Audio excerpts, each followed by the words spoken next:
계시록 14장은 크게 세 부분으로 나눌 수 있습니다.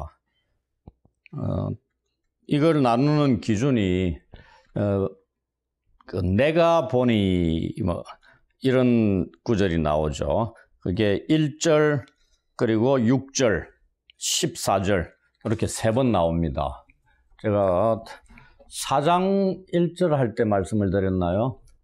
요한계시록 내가 보니 환상을 보는 것을 나타내는 구절입니다. 그래서 이런 것들은 새로운 환상을 보는 그렇죠. 내가 보니 하면서 또 다른 데서 내가 보니 하면 또 이전과는 다른 환상을 새로운 환상을 보는 그런 것. 그래서 14장에는 내가 보니라는 구절이 세 번 나옵니다. 그걸 기준으로 14장을 세 부분으로 나눌 수 있다. 이렇게 말씀드리는 겁니다. 첫째는 1절부터 5절까지 오늘 우리가 살펴볼 본문에 어린 양과 14만 4천에 관한 환상입니다. 두 번째가 6절부터 12절까지인데 새 천사의 외침에 관한 겁니다. 그 다음에 마지막 세 번째가 14절부터 마지막 절 20절까지인데 세상 끝날의 추수와 심판에 대한 환상입니다. 그런데 여기에 둘째와 셋째 사이 13절이 이게 뭐가 나오냐면 주 안에서 죽은 자들의 복에 대한 이 하늘의 음성이 그 안에 간략하게 기록이 되어 있습니다. 이렇게 14장이 구성이 되어 있다고 보시면 됩니다. 14장은 12장과 13장 이것과 극적인 대조를 이루고 있습니다. 12장 17절에 보시면은 이 용이 바다 위에 바다 모래 위에 서가지고 여자의 남은 자손들과 싸우고자 딱 서 있다 이렇게 나와 있죠. 그리고 13장에 용의 하수인들인 바다에서 올라오는 짐승과 땅에서 올라오는 짐승을 통해서 하나님의 백성들과 전쟁을 치르게 하는 겁니다. 그리고 자기들을 땅에 거하는 불신자들로 하여금 또 짐승을 섬기게 하는 또 우상을 만드는 일도 하고 그다음에 하나님의 백성들은 핍박하고 죽이기까지 하는 뭐 이런 내용들을 12장, 13장에서 저희들이 살펴보았죠. 그래서 짐승과 싸우고 있는 이 세상에서 이 성도들에게 다시 한번 전쟁에서 승리하기 위한 확신을 주는 역할을 하는 게 14장이다. 그렇게 보시면 됩니다. 아울러 오늘 저희가 살펴볼 1절부터 5절까지는 저는 요한계시록의 제자도에 대해서 알려주고 있는 말씀이다고 설명을 드릴 겁니다. 이 내용은 오늘 이 땅에서 영적인 전투에 임하는 그리스도인들에게 귀중한 지침이 될 것입니다. 1절을 보시면은 이 14만 4천이 어린 양과 시온산에서는 이 새로운 환상을 요한이 보는 것을 기록하고 있습니다. 이 시온산에 어린 양이 서 있는데 그와 함께 14만 4천이 서 있다 하는 것을 요한이 보는 것을 말씀을 하고 있죠. 그리고 그들의 이마에는 어린 양의 이름과 그 아버지의 이름을 쓴 것이 있는 것을 보았다 이렇게 되어 있습니다. 여기에 이제 이름을 쓰다 이런 거는 이마에 이 14만 4천이 스스로 쓴 게 아니죠. 이 용어 자체가 신적 수동태 완료 분사형입니다. 이게 뭐냐면은 이 이마에 글을 쓰는 거는 스스로 불가능하다는 얘기죠.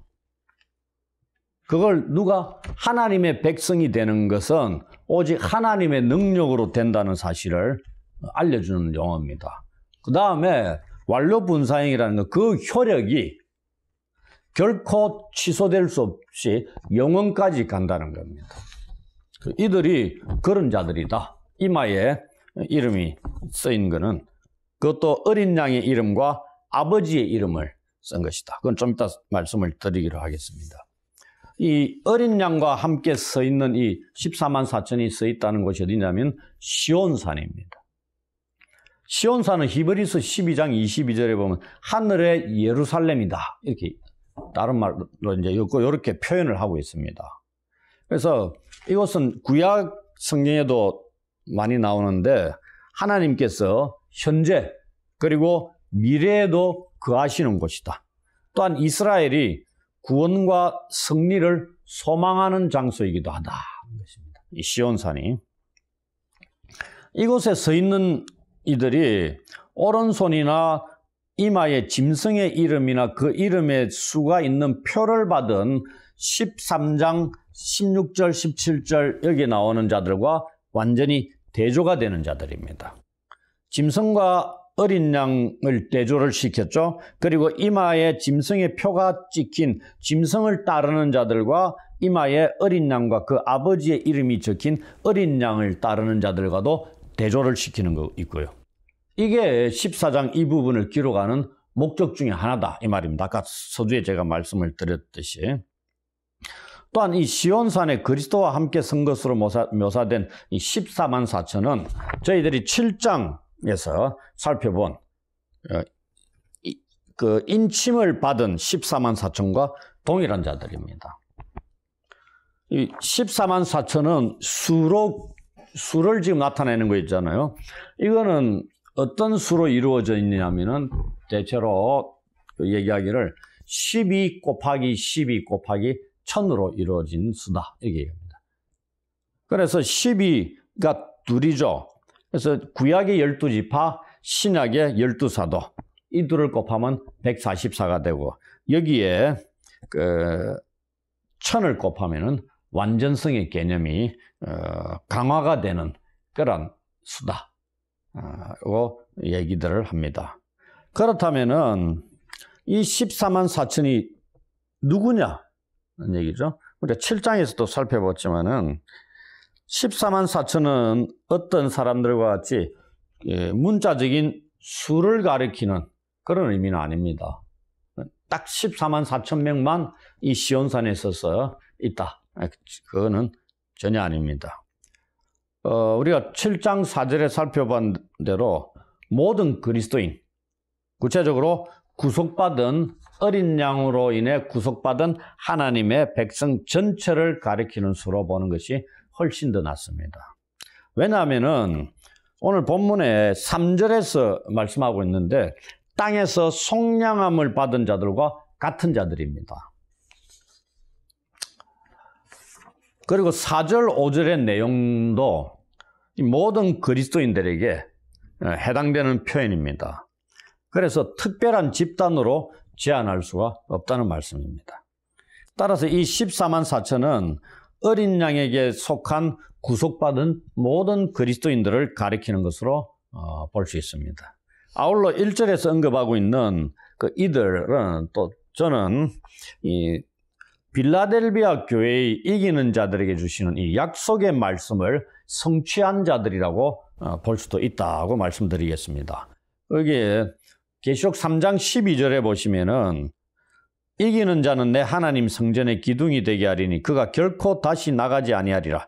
내가 하나님의 이름과 하나님의 성 곧 하늘에서 내 하나님께로부터 내려오는 새 예루살렘의 이름과 여기서는 어린 양 대신 예수님입니다. 나의 새 이름을 그의 위에 기록하리라. 빌라델비아 교회의 이기는 자들에게 주시는 약속의 말씀이 이 내용입니다. 근데 오늘 본문에 보시면 14만 4천이 바로 이 약속을 성취한 자들이라는 것을 알 수 있다는 겁니다. 이 14만 4천에 대해서 7장에서도 보여주시고 14장에서 다시 이들에 대해서 환상을 보여주신 목적이 무엇인가에 대해서 이 이필찬 교수는 아주 잘 설명을 하고 있습니다.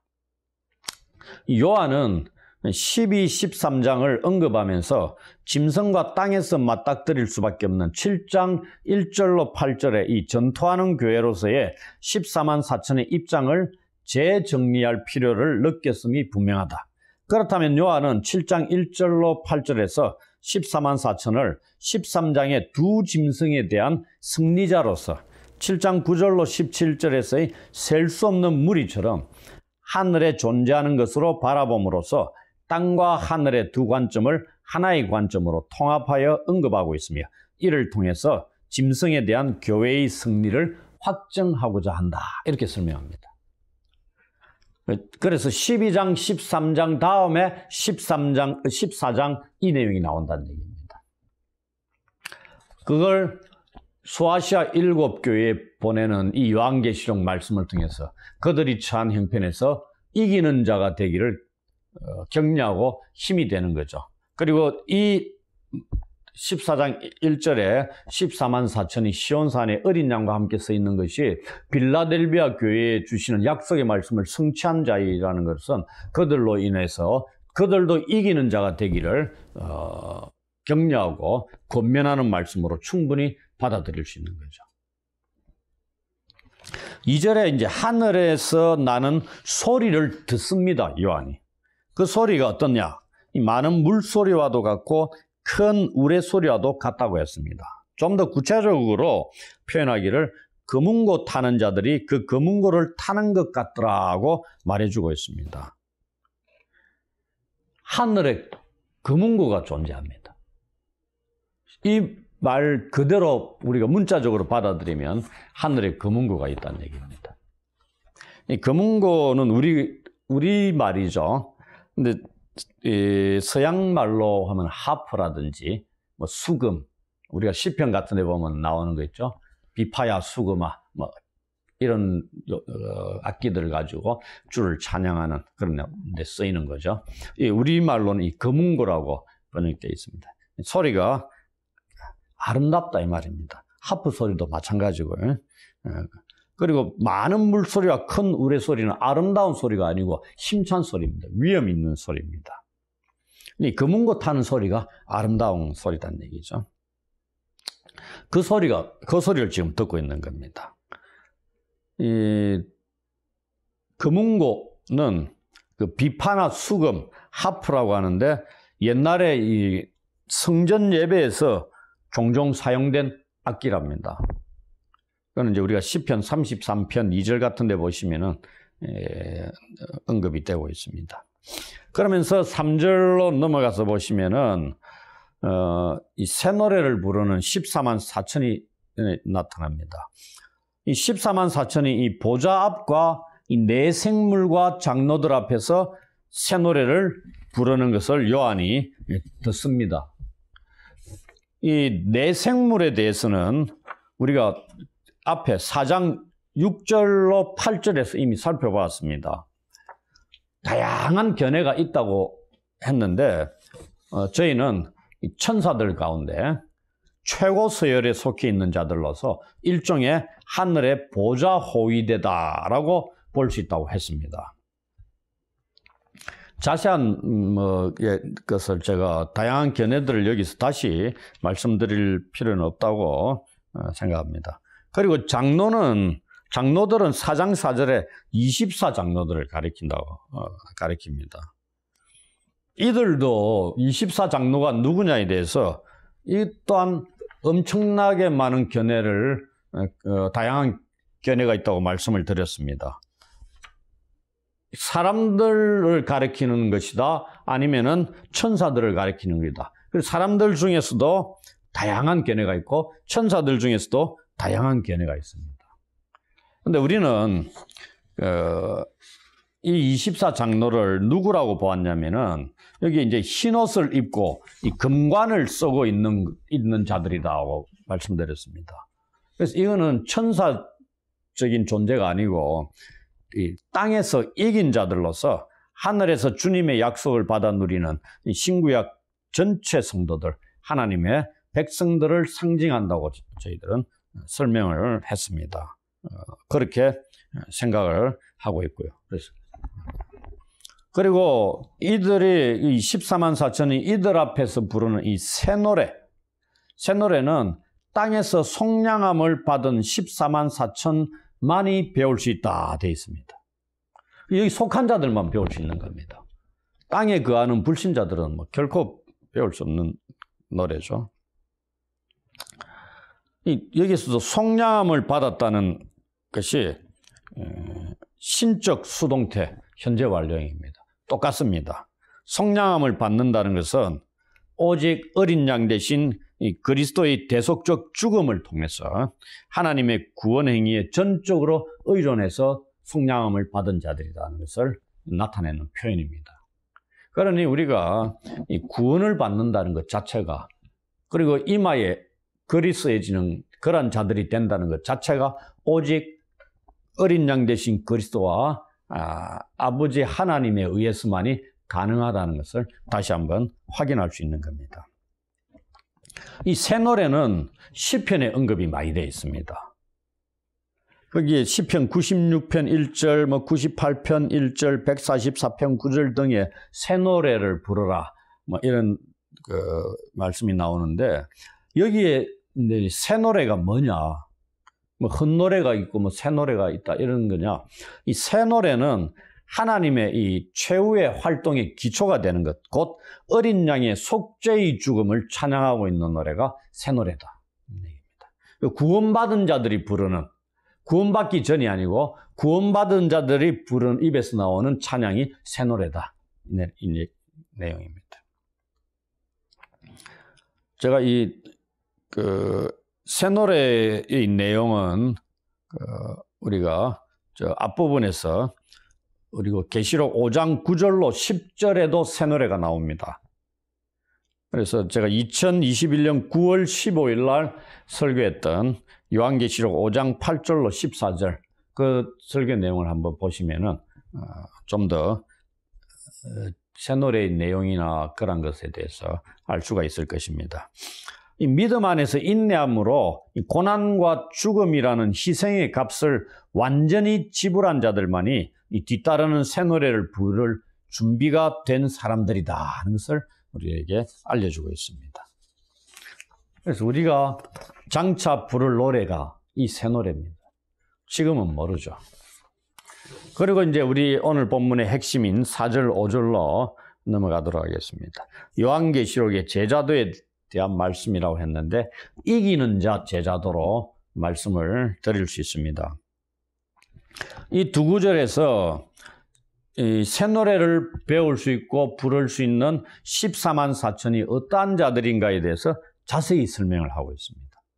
이들은 한마디로 13장에서의 이 두 짐승과의 영적인 전투에서 이긴 자들입니다. 그래서 우리는 이들이 어떠한 자들인가를 아는 것은 이 세상에서 똑같이 영적인 전투에 임하는 그리스도인들이 이들과의 전투에서 어떻게 이길 수 있는가에 대해서 큰 힘이 되고 도움이 될 수 있다는 얘기입니다.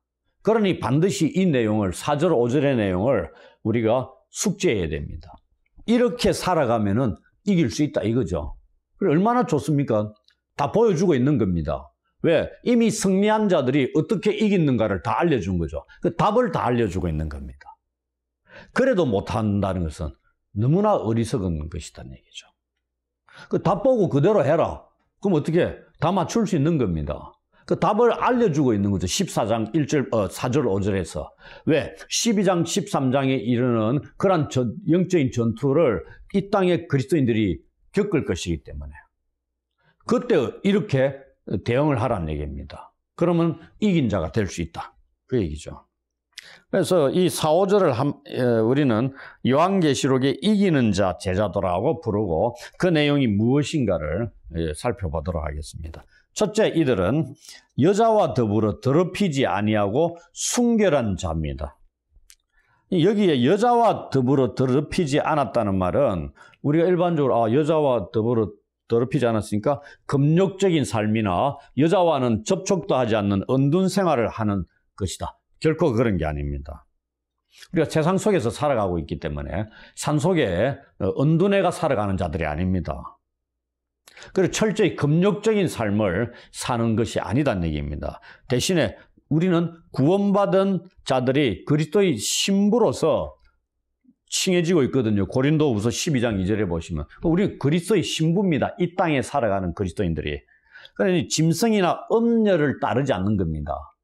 왜? 우리의 신랑 대신 그리스도의 신부인데 신랑을 두고 엉뚱한 곳에 마음을 두고 정을 주고 거기를 따른다는 것이 음행을 저지르는, 우상 숭배하는 악한 행위이기 때문에, 가증한 일이기 때문에 그렇게 하지 않고 철저히 정결함과 거룩함을 유지하는 자들이 이러한 자들이라는 얘기입니다.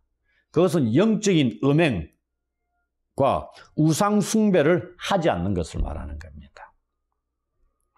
이것은 확실히 그리스도의 신분은 우상 숭배로부터 정결해야만 한다는 것을 알 수 있습니다.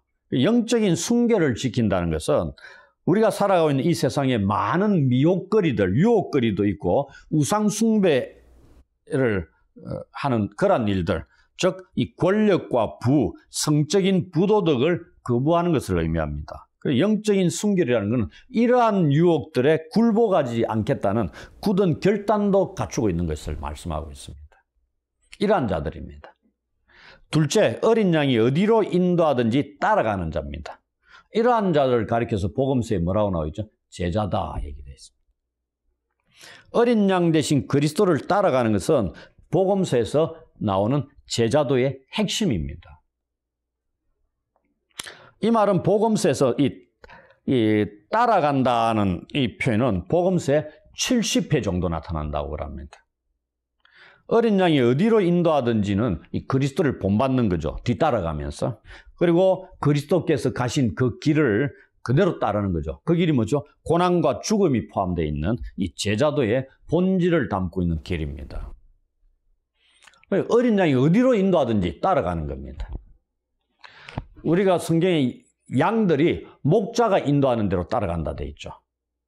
그건 참된 목자를 얘기하는지 사꾼 말고.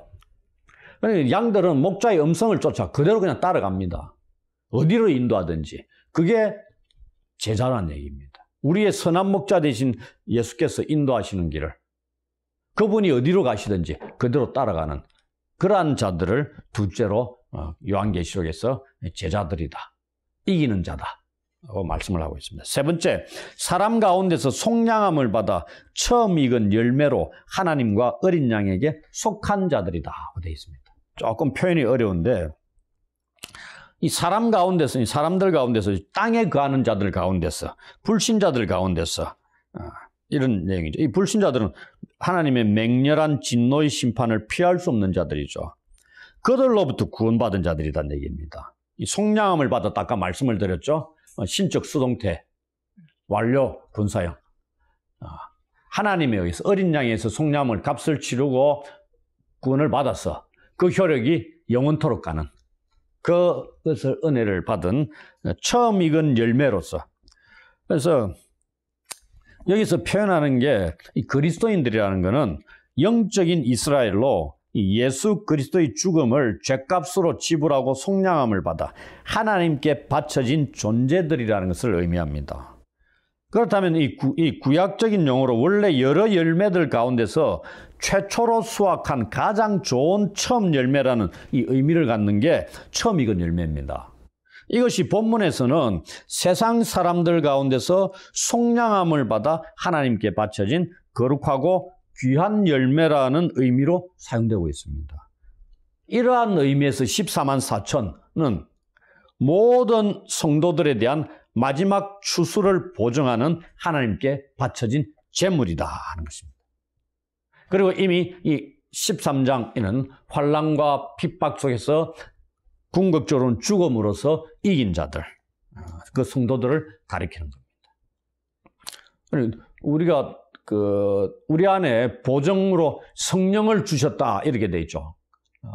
그런 것처럼 처음 익은 열매로 지금 우리 앞에 14만 4천을 보여주는 것은 땅에 있는 소아시아 7개 성도들, 핍박과 환난 가운데 있는 자들에게 보정으로 보여준 자들입니다.